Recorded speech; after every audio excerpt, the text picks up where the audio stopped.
Welcome to the Rebel Love Show. We are a once-a-week podcast from Manchester, New Hampshire, where we are pro-pot, pro-gun, and pro-coffee. We are syndicated on JREV Radio, Voluntary Virtues, and of course go download us on iTunes and Stitcher, and maybe watch us on YouTube because you can get to see our beautiful guests that we have today. I am Rob Mathias. And I'm Shire Dude. And our guest today is none other than the one and only Derrick J Freeman, the Messiah of the Shire. Oh, please. Hey, guys. Thanks for having me. The Shire Messiah. I like it. Well, you did sacrifice yourself on the altar of the state. You went on an exile, and now you're back to bring freedom to the land. He's risen again. Yeah, you've risen. Yeah, there are a lot of biblical references. I suppose the prodigal son would also apply. Yes, Oh, it yeah. would. Yes, it would. All right, we have some announcements to make. First off, we're all on panels at Keenvention. Woo! Yes, which is awesome. I am going to be doing a direct action panel with Garrett and a few other great people. And I'm also going to be paneling a secessionist panel as well, which I'm still need to get my act together and get that finalized. And also Shire Dude. Yeah, I'm on the New Movers panel with Selfie the Outlaw and the Desert Lynx and a couple other really cool cats that I actually haven't even met yet. So it'll be. Wait, who else is on the panel? You'll have to go to keenvention.info to find out. Yeah, and Derek, what panel are you on? I'm asking questions of the 101 Reasons to Move panel. So it's not really a panel on which I'm sitting. Oh, it's like so MC. much as one, that I'm hosting. Because we did Victimless Crime Spree last year, and people got to watch that, do a Q&A afterwards. But this year, there's a new movie that's coming out called 101 Reasons to Move. And I think that's the official title. I'm not exactly sure, but it's about moving to New Hampshire and about the Free State Project. And so I'll be asking questions of the director and the producer. Well, Bo Davis is the director of that, so he produced your documentary, so I'm very, it's like the spiritual successor to Victimless Crime Spree. So I'm very, as a fan of his work, I want to see his work. He's been working on this for 10 months now, 12 months. Bo Davis does incredible video work, and I'm really looking forward to seeing what 101 Reasons to Move has. And me too. I'm hoping that it reaches a lot of people. Because I've seen he puts out these shorts on his YouTube channel of just clips of what already that he's filmed, and everything he's put out is huge. It looks like almost Hollywood level editing quality, you know what I'm saying? And it's unfortunately a lot of us, we're just doing this on our free time and we don't have the greatest editing, capabilities, and he's bringing he's really raising the game in regards to professional looking editing. Yeah, it's really fortunate to have someone around like MGM Studios following you around, just documenting what life is like in the Shire. That's something that I try to do a little bit, but obviously I don't have the level of equipment that Bo's working with or the skill. Well, so. you do a fantastic job documenting as much as you can here. I mean, let's face it, you're always uploading raw video and stuff like that. But Every day. I can't imagine that you have time to edit all that, because that seems like you're spending so much time doing so much documenting that editing takes a long time. I can't imagine you have time to actually edit. No, rarely do I edit my videos anymore. I mostly throw things up raw, and that's worked out really well. Let other people edit it if they want to, and some people have taken up the torch and decided to do that. Some people have taken my raw videos and now edited them themselves because they saw a need for that. But yeah, I think focus on what you do best. That's capturing video. Absolutely. Now, so give us an update on, because a lot of things have gone down in Keene as of late. Give us a update on both Ian and Rich, if you could. Okay, so an update on Keene activism. There's a lot going on. It's one of those hot times. There are hot and cool periods for sure, and this is a hot period where we've got a few people facing jail time. We've got a few people in civil suits with the state, and some of those people include Ian Freeman of freekeene.com and Free Talk Live. He's facing 2 years. Actually, he was just sentenced today to 1 year in jail for 2 years suspended on the condition of good behavior. So essentially, if he doesn't get arrested, he won't end up in a cage. But that's conditional for the next 2 years. Then James Robin Hood Cleveland is facing years in a cage for videoing police during an incident where they used the Bearcat, and he just wanted to capture video as part of the media. He's facing jail time for that. They claim disorderly conduct and resisting arrest for I didn't even hear about recording that. video. Yeah, I don't remember. James is facing this? Yeah, and all that was someone saw that the Bearcat was in use, and gone on one of these, which is a two-way radio, and announced to the other activists in the area that the Bearcat's here out behind McDonald's. Come on down and get your video cameras. So a lot of us were there filming, and James got closer than anyone. The police said that he could stand back in this area and film. That was okay. But then a different police officer who didn't know about that said, "You're too close," and arrested him. By the way, I want to give huge props to James. Mm-hmm. I don't want to give him the props on the activism first. As a recovering fat guy, that guy has gotten hugely in shape. Yeah. And I have mad respect for him because I did the same thing, and like I had a fat guy moment with him at Porkfest. Wow. Where like we shared like our stories of how we lost weight for it was like a 40-minute like moment where like we're sharing stories with each other. But I got mad respect for him for that. But yeah, I'm also have huge respect for him because he got a case to go all the way up to the New Hampshire Supreme Court, which just happened yesterday. Yeah, that's the other big case, is the New Hampshire Supreme Court is deciding. I'm not quite sure exactly what they're deciding, and I asked everyone this yesterday. What is the question that the Supreme Court is there to quibble about? And no one really seemed to know, but we know what the whole event is about. It's these people who feed parking meters in front of the meter maid, and the meter maids don't like it. They want a perimeter around their bodies that would move with them. An anti-freedom zone, as I call it, and it's changed. It's been 50 feet. It's been 25 feet. They're not really sure, but they want the activists to be not allowed to come within that zone, and so they think this would prevent them from being able to do effective Robin Hooding, which is, preventing people from getting tickets. Well, what's funny is like that's not it seems like the city of Keene is asking the court to make a law, like an order stopping them, to create a buffer. But it's not the court's job to make a law preventing something from happening. That's the legislature. That's the city council, or whatever you want to say. It's not their job is just to simply judge whether or not something is constitutional or a law or whatnot. It's not really their position to make laws.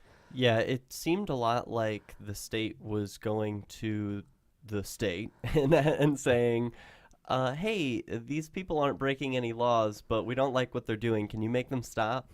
And what also was really interesting with watching that, because I was at the hearing as well, and multiple judges on the Supreme Court were asking questions about, how these people are just 12 inches away. And I'll be honest, I've watched way more than my fair share of raw video of Robin Hooding, because I used to watch all those raw channels like Freeman TV Raw and whatnot before I moved. So like I used to watch as much as I could before I got here. Wow, so it was like you were walking the streets with Garrett, right? You were like there in his camera lens. Well, I mean, yes. Yeah. Yeah. Before you moved, that was your first view of Keene, was through his lens, right? Yes. That's so cool. Through most of Keene and whatnot, and yeah, like it's kind of crazy, like walking through what I've watched on YouTube. Yeah. Which is I'm surreal, especially when you get into the central square. Yeah. Because it's so much smaller than what it looks like on camera. Yeah. Like we walked it. Like, was it the first time we both walked it? Yeah, we walked through it together, and we were like, Wow, is- it's smaller, you Yeah, know, like and I'm like picturing like all the 420 rallies and stuff like that. I'm like, Yeah. this is a tiny little location. Like I Yeah. figured that this looked like a huge like town square, and It looks so much bigger on camera. It's true. Mhm. That's really yeah, yeah, but it's like no, Freeman TV Raw is like a lifeline kind of. That I'm so glad you watched that. Yeah. I created that channel to upload raw videos, and I can't believe. I think now it has over 500 subscribers, and I never intended for a single one because it's like it's a bunch of crap. If Yeah, if no, you, no, you know, who yes. wants to watch that? 500 people plus apparently. hmm well, I mean, sometimes there's gold, sometimes there's absolute nothing on there really to watch, but usually Yeah. there's gold. Yeah, yeah. But there must absolutely. be, I don't know what, like at least 20 videos uploaded every day or something, stuff to sift through. Oh yeah, yeah, for sure. Now, mind you, I'll be honest. Since I moved here, I really haven't watched any. You don't need to YouTube. watch it I anymore. mean, I'm living it, so Yeah. I don't listen or watch or anything like that. I feel like I'm living. It the serves right its and purpose. creating the content too. Yeah, and creating it. Yeah. Yeah. I started a Raw channel again because I was upset with Freeman TV Raw. So Freeman TV was my original YouTube channel. And then Freeman TV Raw was where I was like, no, I'm not editing or doctoring these videos to be, to create a false reality. You can check for yourself and verify. But then I was like, here, all activists should use this channel. And then it became too cluttered. So I started a new one, Derrick J Live. So if people want to see like all the raw videos again, Derrick J Live is another channel where you can see that kind of stuff. Nice, nice. I actually I have my own Raw channel now. I was All doing right. the Rebel Raw is my Raw channel, which I don't upload as much because I'm not. Why not? I don't have to. I work a Uh-huh. lot. I They're work a raw lot. videos, man. I It's do. click and Whenever drag. I go to something I'm filming, I definitely do. I know. So Like, you if film it, so share it. I do. When I do film it, I do share it. Like especially like all the DUI checkpoints Yeah. that happened in Manchester, I went to, and I uploaded all those raw video to that channel. So and plus all my video that I took at Porkfest is up on that channel. So there's a lot of content that When's I've the last taken. video you shot?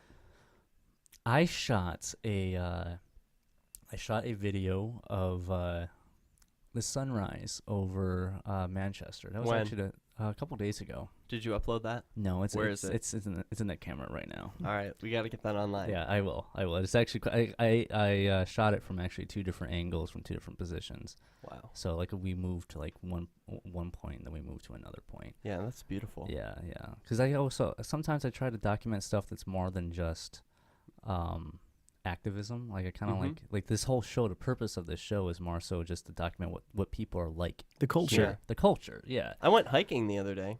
I went hiking in the New Hampshire I mountains. saw with beautiful. with Jeff. I Mhm. saw the pictures. I wasn't invited, or was I invited? Actually, everyone was I invited. know, yeah, it's- it it's was an open I invitation. know. That's something that I was surprised about when I got to the Shire was how much hiking people do. I guess I just didn't think about it. And, you know, people don't post videos of them hiking on their activist channels, right? Obviously. So I do. you do too? You really? Yeah, I uploaded those videos. Oh, okay. Cool, cool. That's awesome. Yeah, I wanted to go. I really want to go up to what's that expressway or that highway like way up in the Lakes region, like Cucamonga or what's the name of that? Sounds good, man. I have no idea. Anyways, it's what you know what I'm talking about. So she knows. She knows what she's smiling at me. She knows. I probably butchered the name of that. Yeah. Anyways, but no, because the leaves are changing. Like right now, like this moment in New Hampshire looks absolutely beautiful. Yeah. Like it's, pictures cannot describe how beautiful like it is right now in New Hampshire. Oh my God, no way. In fact, when I was up on the mountain and looking down at all the colorful trees of reds and pinks and golds, someone behind me was saying, I think this is the screen they use for the Apple screensaver, like Apple TV photo.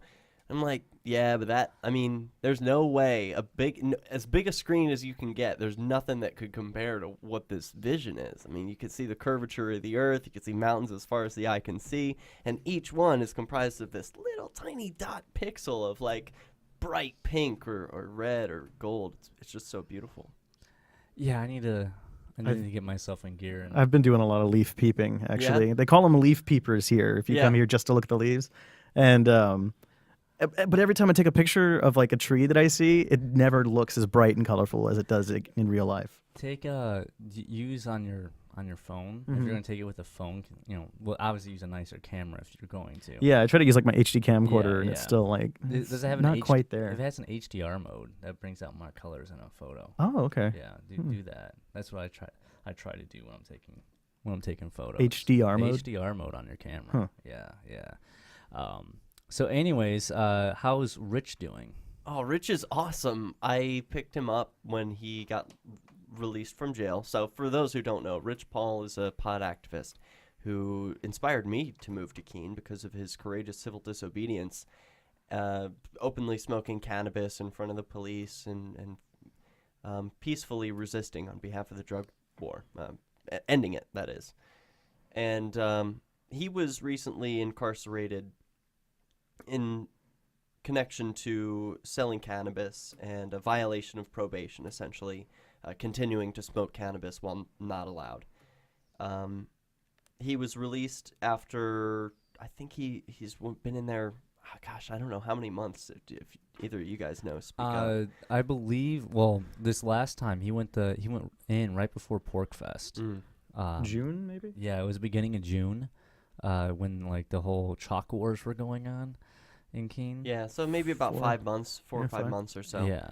So, as soon as he got out, that was at 6 a.m. And I do have the video posted on my Raw channel, so people can watch the full half-hour segment from the uncut Rich walking out of jail to we go into my car, smoke a little bit, go to Central Square, smoke a little bit, and then we go to breakfast.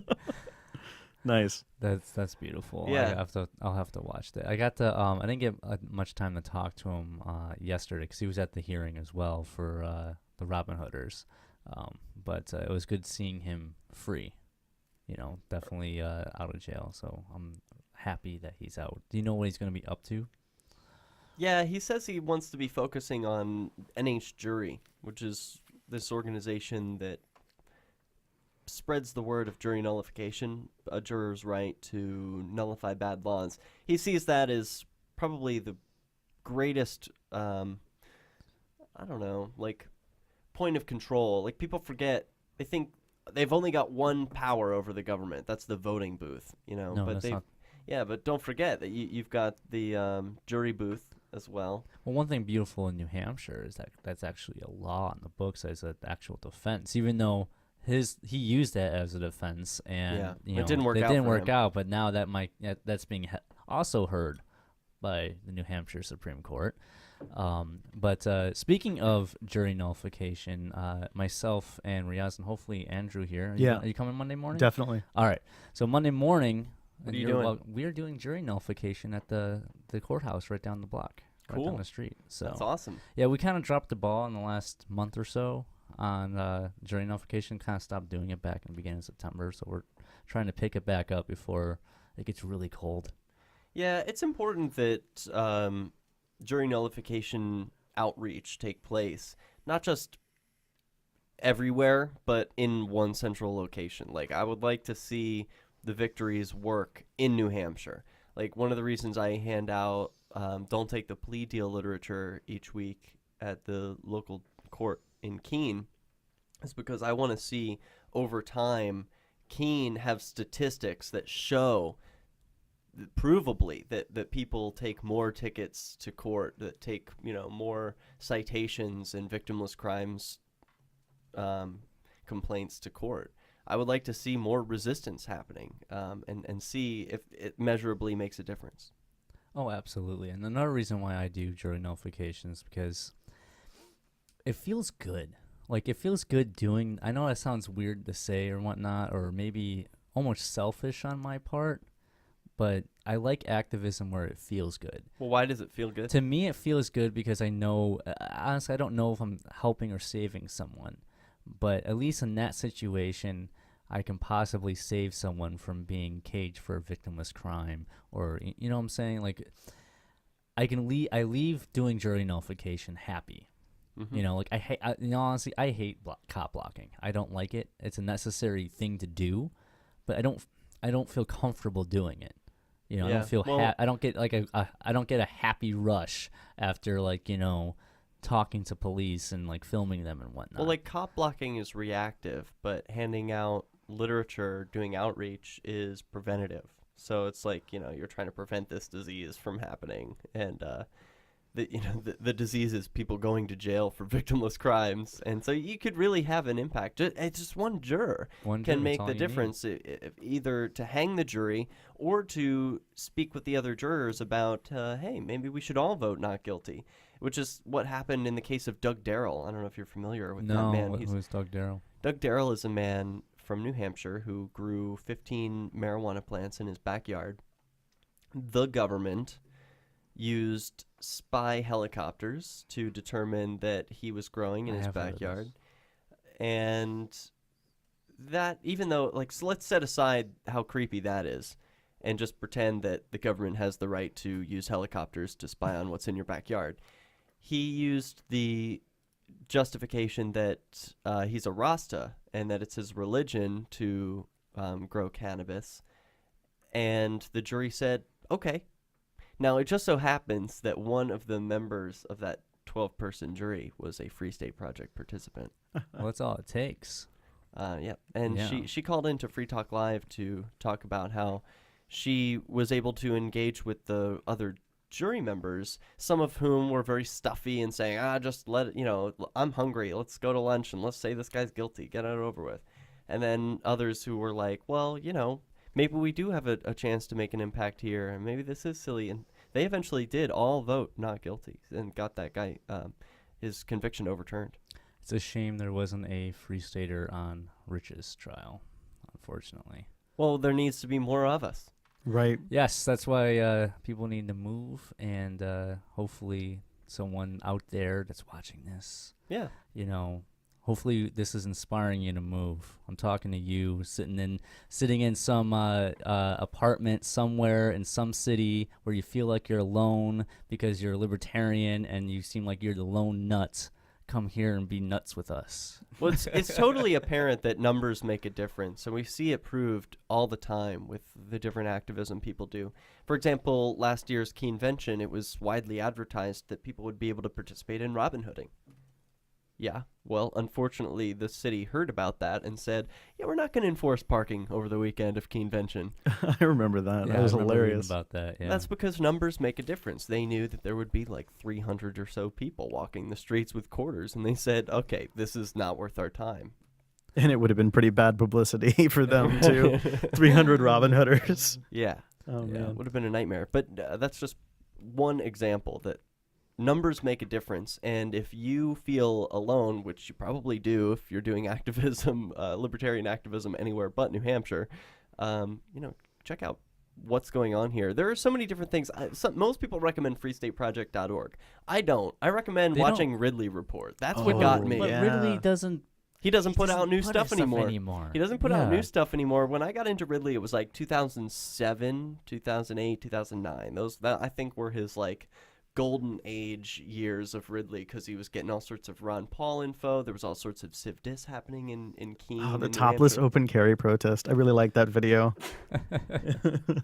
That was a good one. I used to watch Dave Ridley like religiously for like Yeah. at least a year, if not longer.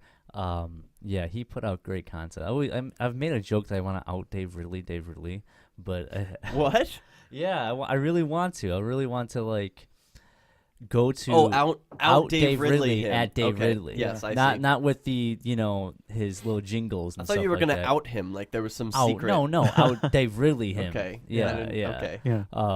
And like actually go to like government meetings, status meetings, and ambush them and ask questions. Oh, and man. stuff When we like went to that one cops meeting Yes. here in Manchester, that was horrifying. That was a for on all honesty, that was for I don't know for you, but for me that was really like a test run. Neither one of us have ever gone to like a status meeting, and we went to. Oh, they're horrible. They are. They're so boring. Yes. Don't go. Don't waste your time. Don't waste our time. No. Okay. Well, There's nothing to be gained. Only people who really enjoy boring stuff can endure that we went and to make something we went productive to out of it. the Manchester Police Commissioners meeting with cameras, and filmed the entire. Was that the thing. one at McDonald's? Different one. Yeah. Why would you go to anyone that wasn't at McDonald's? There's one at McDonald's. They do coffee with a cop pretty regularly. That's what they call it. Coffee with a cop. I didn't even know this. Yeah. I'll have to find out when the next one is. Riaz usually has the up and up on that. I'm really looking forward to the election season coming up Why? because I want I to. said no anarchist ever. No, because it seems like great. It seems like great content to cover. Like You can ask like Santorum if he's ever Googled himself, stuff like that. Is that what you're looking forward to? Yeah, I'm looking forward to Lampooning the election and making fun of all the politicians. Messing with people. having fun. They usually come to Keene and Manchester. Those are both hot spots Yeah. for politicians. They're going to come to New Hampshire. Yeah. Apparently during the Rand Paul primaries. was in Manchester. Yeah, at a Dunkin' Donuts. At a Dunkin' Donuts this morning. Someone posted on my wall, like, hey, Rand Paul was in your backyard, and he literally posted a selfie of himself, videotaping himself, saying he's at Dunkin' Donuts getting a healthy breakfast. Which isn't at Dunkin' No, Donuts. I would vote for Rand Paul if he said that he really loves pumpkin coffee, because I love pumpkin coffee. So Right. and, Wow, you and no one else. He That's likes so what I rare. like. love it. Like, I got it right here. I love He's just like me. You know Yeah. how rare that is? what pumpkin coffee. The fact that you like pumpkin coffee in October, it's so rare. No Oh, one no. else. I wish I had it I'm year so round. sick of pumpkin coffee. Give me any other flavor. This You don't realize how long I waited. I remember add your own pumpkin flavor. You can't You can find do it all it. year. Well, I need to get a stash, like to save up for like the summertime where you can't find it, All and right. to get the syrup going and whatnot. The Can we start a the pumpkin pumpkin- spice needs to flow. Can we start a pumpkin sauce black market that just goes year round? Yes. Yeah. Yes. Absolutely. That's what. See. Yes. Now you're thinking. Get on that. Yeah. Absolutely. I don't know. I love pumpkin coffee. I'm sorry, but that I would vote for him for that if he came out and said that. Anyways, let's get. I want to get dark. Not dark, but like. Whoa. Whoa. All right. I want to get Should we dim the lights? No. I want to. Like everyone knows you for activism and stuff like that. But I kind of want to talk about you as a human being. Oh God. Okay. Should I get on the therapist chair? No. God, so many stuff to ask. All right. Let's start with an easy one. What's your favorite moment here? My favorite moment here? Yeah, in the Shire. What has you've had a lot of experiences here. What was your favorite? Like looking back, what was your favorite moment? I've had a lot of great moments. Many of them involved activism.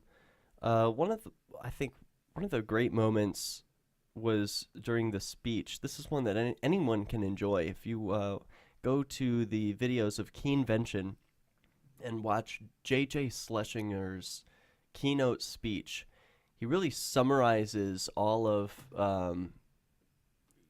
Keene and New Hampshire activism up until that point. It was late 2013. And Talking about the keynote at Keenvention last year. yes, Yes, that was a great speech. Absolutely. I was going to bring him up in the next question, but yes. that yes. speech had me on edge for all of an hour and a half or however long it lasted. It felt very short, but then I looked later and realized, like, oh my God, look at that time. It went way over. And like, I had no idea at the time. And it put those butterflies in my stomach. It had my heart thumping. It was that kind of moment. I had the pleasure and honor. It was like the first month and a half. It was in March. So I've only been here a month and a half, and I'm chilling at the Quill, and JJ's there, and I watched that speech before I moved here. Okay, Mhm.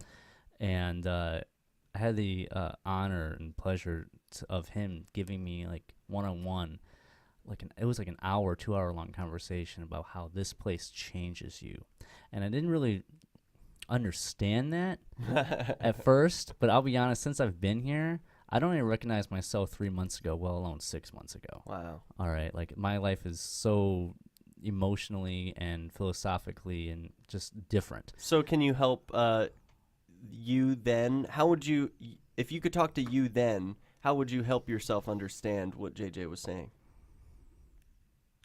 I don't know if I can say anything else to help me like with it. Like he nailed it, and Well, what did he say then? just about how this place changes you, how you won't realize it until it already happens, and how it will make you evolve faster.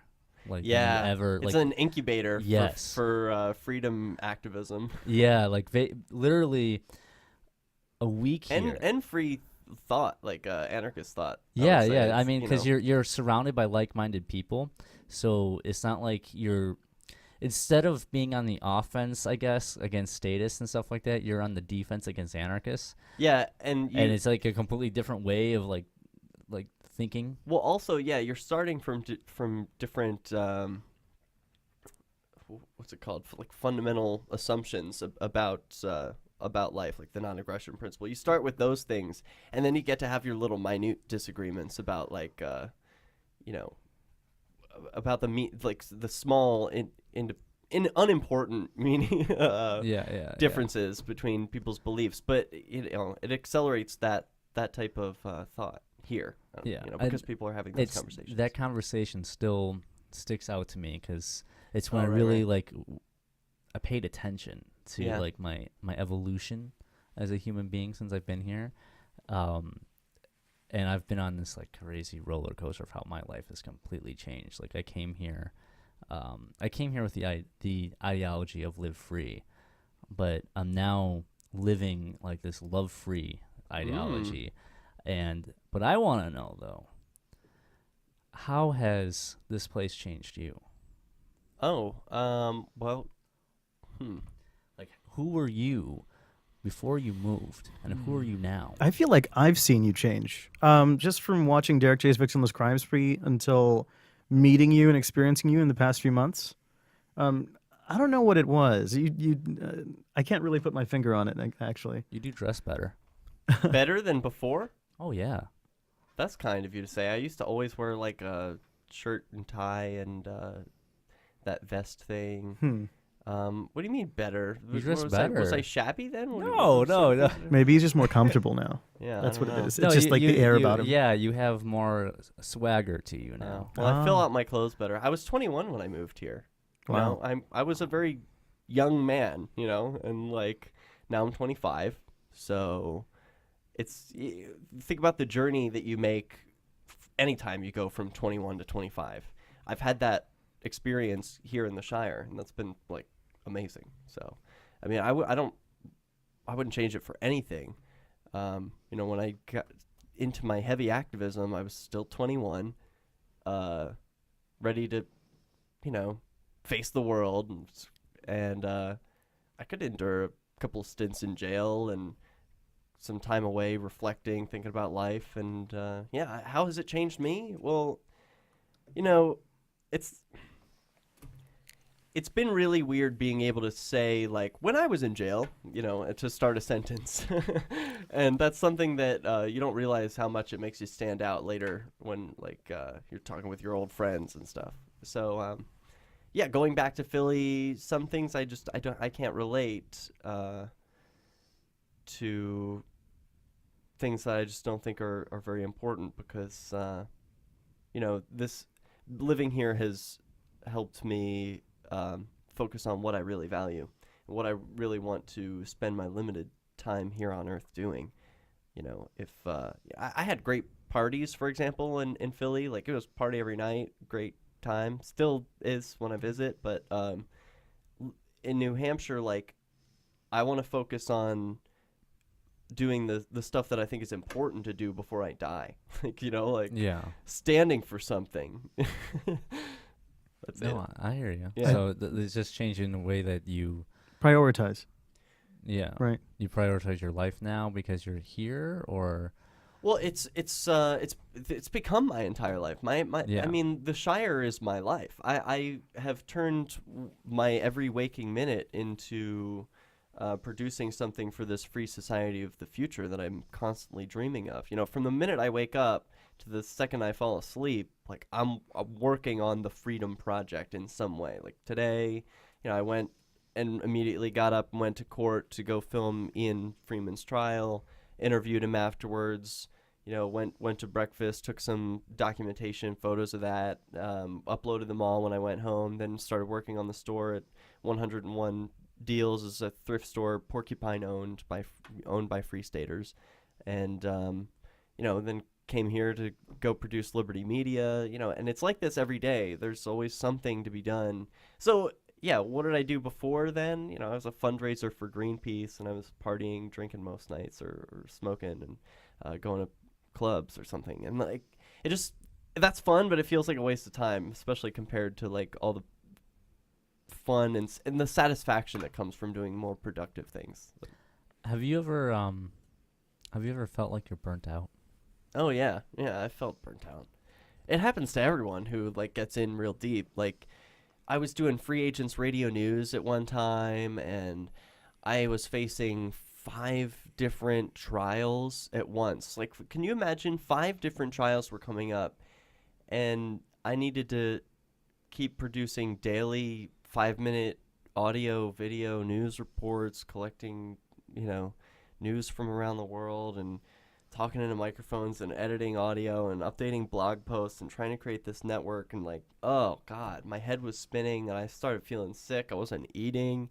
You get burnt out, and then you're like, I give up. And then you don't do anything for like, at least that was my experience. I couldn't do anything for weeks. And I just needed to disengage, like just sort of let other people's activism pass me by. Oh, you guys are doing a sine wave. Cool. All right. I'll hang by. I'll hang back. And yeah, I think it's important to take breaks, or at least to just pace yourself. I feel like by now, though, I've been doing professional activism for 4 years. I've figured out where my groove is. I take breaks when necessary, but I don't feel like I get burnt out anymore like I used to.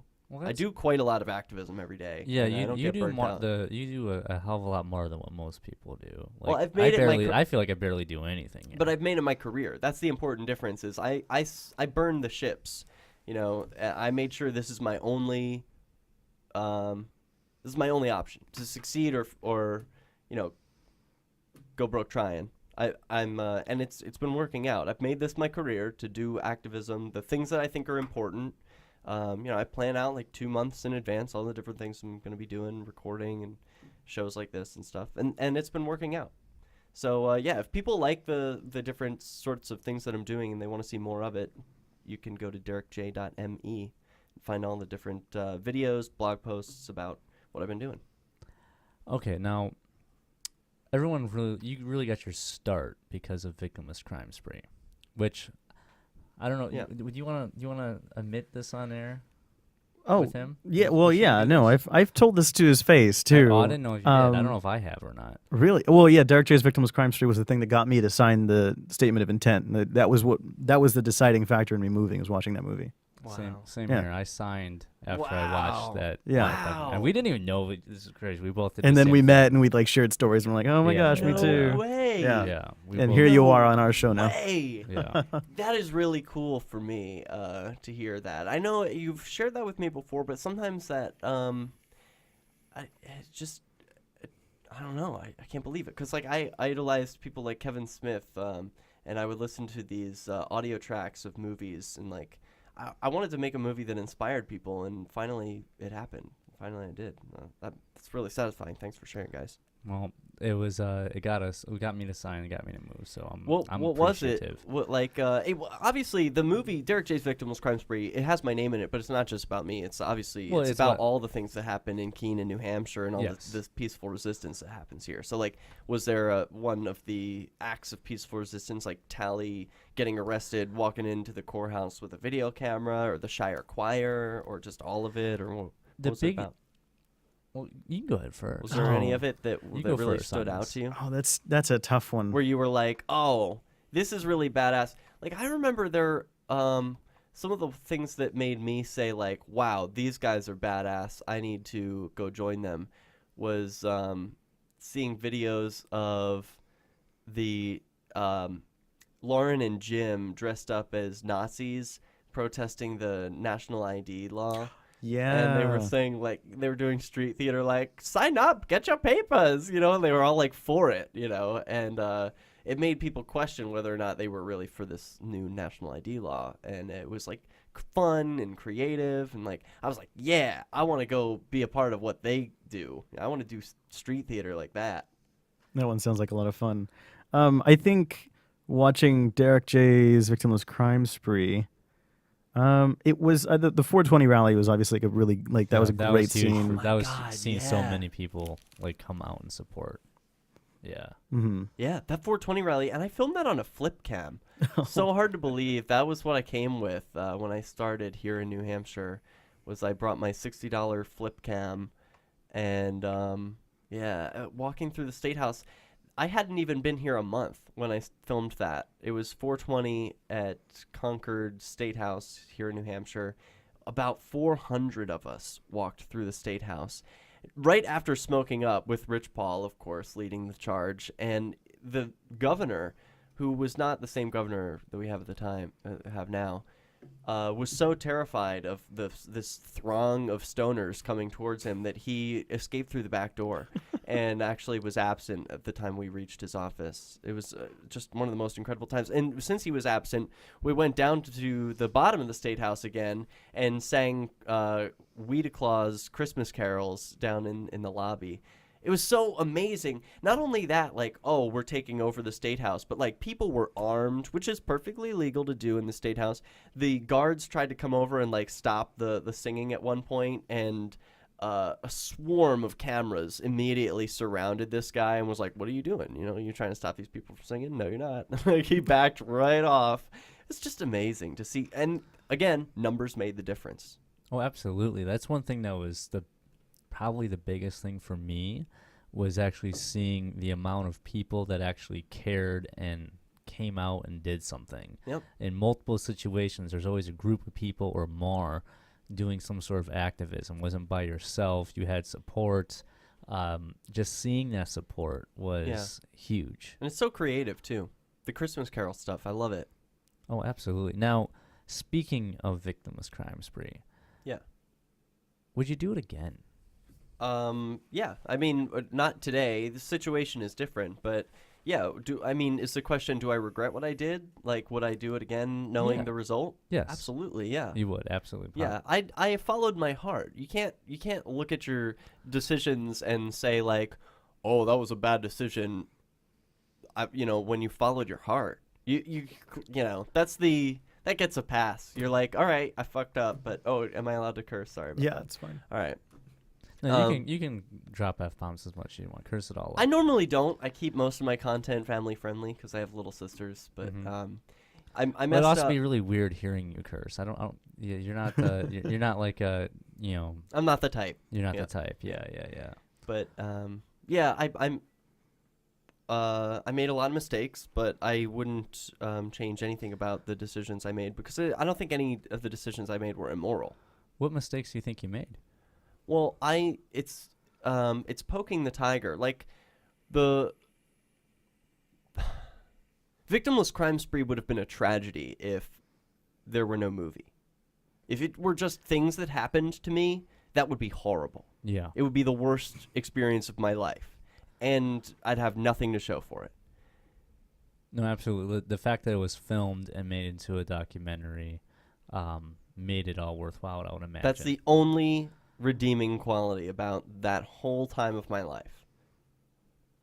Think about how much pain and suffering and money and criminal history, all the losing my jobs. Reading an article about that movie would not have gotten me to move, right? Like if it was just on paper, I wouldn't have done it.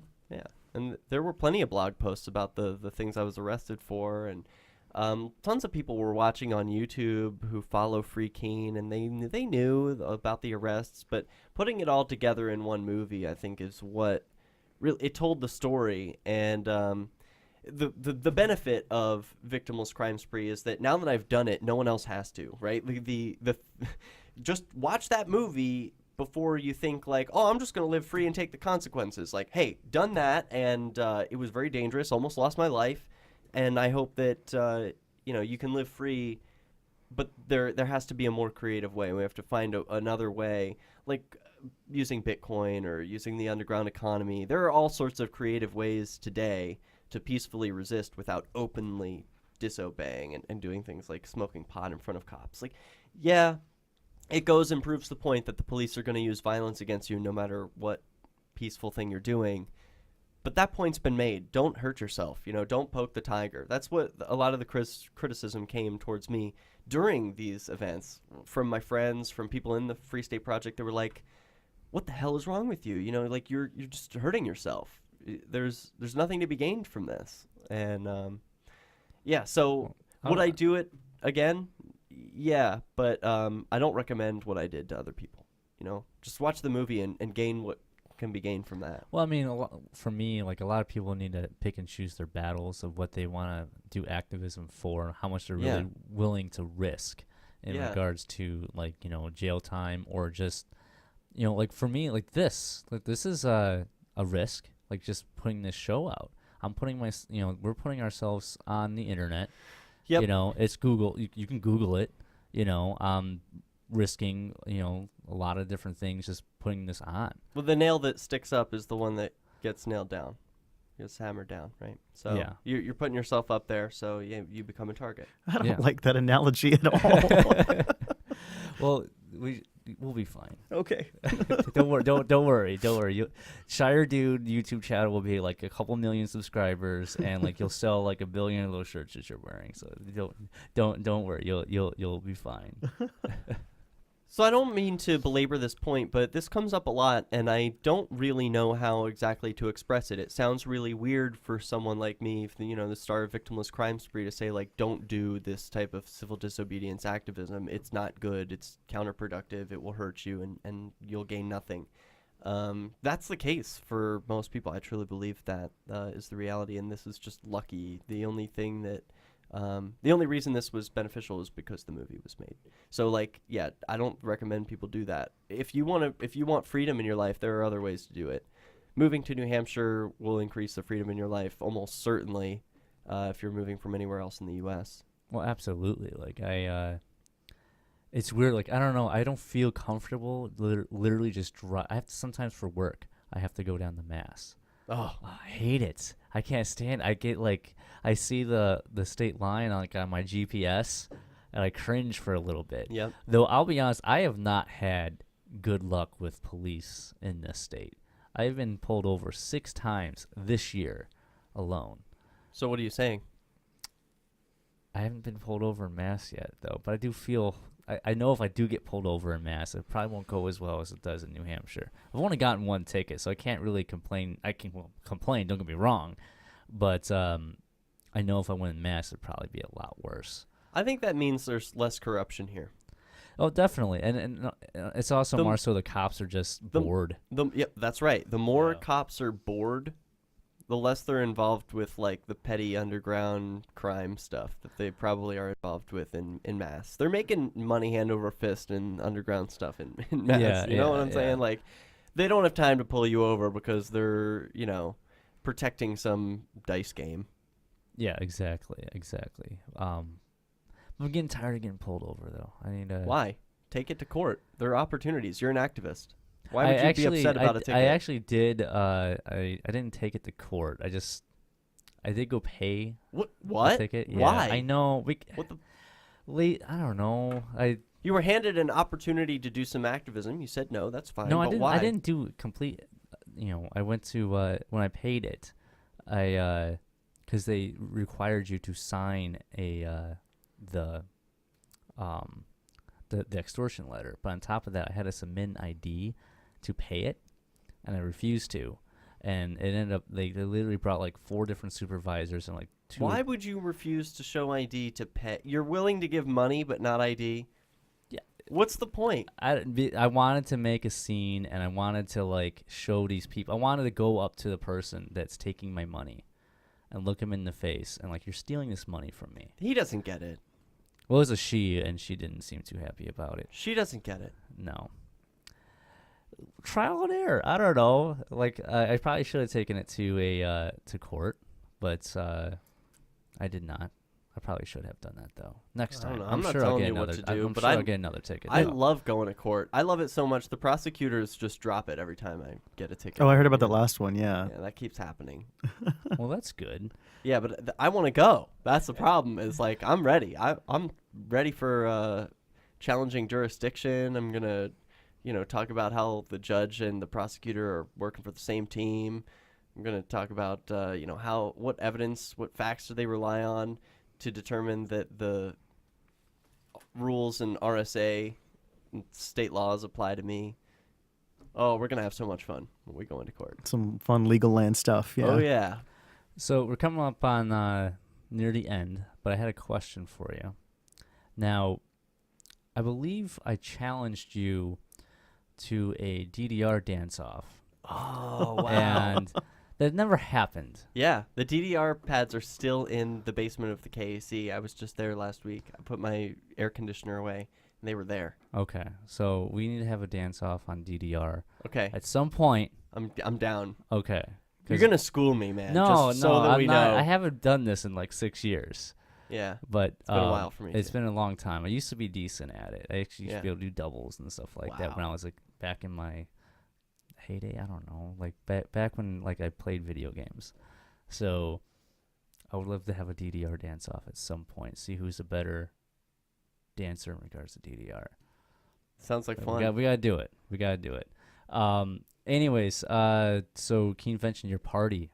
You wanna pitch that for a second here? Yeah, cool. I'm throwing a party, which is something I haven't really done before. I mean, yeah, I went to lots of clubs in Philly, and my apartment was pretty cool, but I never did anything like having a ballroom at a hotel and hiring lights and even gone as far as hiring a fire marshal to turn off the smoke alarm if the fog machine sets it off. So we're really putting a lot of planning into this, and there's a great team of people putting it together. It's a 3-hour dance party to benefit Ross Ulbricht's defense fund. He's, of course, the alleged admin of the Silk Road, a black market website. And yeah, it's just going to be a great time. We're playing lots of Halloween-themed music. It was a little difficult scheduling this party because it was originally going to be on the ballroom on Halloween, and the hotel decided to cancel on us, saying that they were going to have their own Halloween party and that we couldn't compete with theirs, so we're going to have ours the next day. Still going to be called Halloween, but hey, it's even better on Saturday anyway. I mean, we want it to crescendo. We want to have our best moment on Saturday night. So it should be a lot of fun. It's from 9 to midnight, Hotel Ballroom, Best Western, Keene, New Hampshire. Come on down. There's no cover. But it is, it's a donation to Free Ross. freeross.org if you want to send Bitcoin. Yeah, it's I'll be there.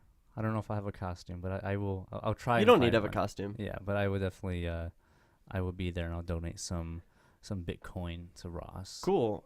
Chris Cantwell is starting us off. He's going to be doing a comedy set, 5-minute stand-up bit to start us off at 9. Oh, that's awesome. Yeah, something to get everyone in the room, and then the music starts, and boom, dance party. Sweet. Shire Dude's also participating. You want to tell Yeah. us? What tell are us you what What are you're you doing? doing? So we're gonna have like projectors set up, and we're gonna be projecting some like video, and so I'm trying to make some kind of like trippy like Halloween video, and it's gonna be very Shire Dude. That's for sure. Yeah. Well, there is only one Shire Dude. It's gonna be something that you'll want to like. I don't know. I don't want to make it too interesting because then people will stop dancing, but it's gonna be pretty ridiculous. All right. Well, that is beautiful. Now, also one last thing, we are doing New Hampshire Independence Outreach in Keene this Saturday at Pumpkin Fest.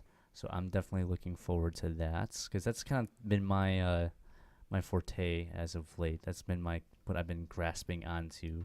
I would love to see the federal government no longer having tyranny over my life. Get rid of at least 80% of the government over me. So Yeah. it's a long road. It's building up the culture in New Hampshire. And what better place where there's thousands and thousands of people in one small, little, tiny geographical area. It's the perfect place to do that because real independence, true freedom happens in your head. And what you're doing by spreading that information and by doing that outreach during Pumpkin Fest is you're freeing people. Yeah. You're freeing them one at a time. So thank you for doing that. I'll Well- be filming it. Yes. And I hope you get my good side when you film. So anyways, you can find all of the content of this show at rebelloveshow.com. Go like us on our Facebook page, watch us on YouTube, and download us on iTunes and Stitcher. You can also find my content at vrebel.com. And Shire, where can everyone find your beautiful face and shirt? ShireDude.com. Well, that's simple enough. Right. Yes. That's it. And donate some Bitcoin to you. Oh, yeah. And Derrick, where can everyone find you at? Just go to derrickj.me. That's the easiest place to find everything I do. Links to Victimless Crime Spree, all my raw videos, even blogs from when I was in jail. derrickj.me. Go check it out, kids. All right, and we are out. So, peace. Peace. Peace.